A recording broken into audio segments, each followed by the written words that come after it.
నమస్కారం అన్న. అందరికి నమస్కారం. మా డాడీకి ఫీవర్ వచ్చిందని చెప్పేసి వచ్చాము ఇక్కడ. ఏవో హాస్పిటల్కి వచ్చాము. టెస్ట్ చేస్తే ప్లేట్లెట్స్ అన్ని డౌన్ అయిపోయినాయి. 5000 కి వచ్చేసినాయి ప్లేట్లెట్స్. మన వైట్ సెల్స్ వచ్చేసి 200-300కి పడిపోయినాయి.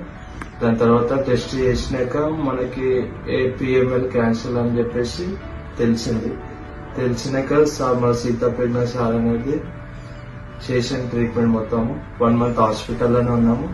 ఇప్పుడైతే క్యూర్ అయిపోయింది. మొత్తం బ్లాస్ట్ అనేది ఫస్ట్ వచ్చినప్పుడు 90% బ్లాస్ట్ ఉండేది, ఇప్పుడైతే 0%కి వచ్చినప్పుడు చాలా ఇబ్బంది ఉండే. ఇప్పుడు జర క్లియర్ అయినా 1 నెల దాకా హాస్పిటల్నే ఉన్నాము.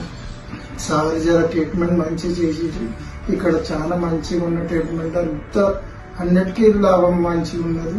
ఇప్పుడైతే 100% క్లియర్ అయినా అంత మంచిగా అయింది. భయపడ్డా ఫస్ట్ అయితే, నేను చాలా భయపడ్డాను. ఇట్లా క్యాన్సర్ అని భయపడితే మా సార్ జర ట్రీట్మెంట్ మంచి చేసి టైం టు టైం అన్ని మంచి చేసేది. దానివల్ల ఇప్పుడు అంటే 70-100% అయితే క్లియర్ అయింది. అంత మంచిగా ఉంది.